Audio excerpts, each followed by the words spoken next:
Hello everyone, in today's video, I'm going to review the Garmin 010-01759 GHS 11 wired remote handset.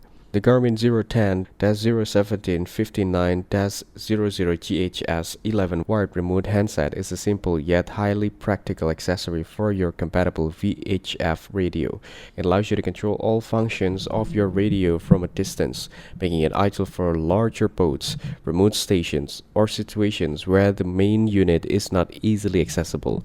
The design is straightforward, with soft keys, a 2-inch diagonal dot matrix display, and a coiled cable that stretches from about 1 foot to nearly 5 feet, giving a plenty of flexibility for placement.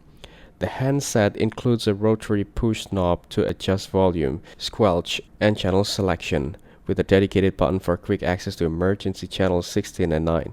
All buttons and knobs are designed to mirror the layout of the main VHF radio, so using it feels intuitive. On top of that, the microphone supports intercom functionality when connected to a speaker, allowing easy communications within the boat or workspace.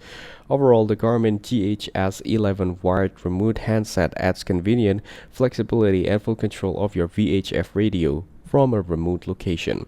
Its simple, functional design and extended reach makes it a valuable tool for anyone who wants seamless communications without being tied directly to the main radio unit. That's it. Thanks for watching. Don't forget to like and subscribe for more videos.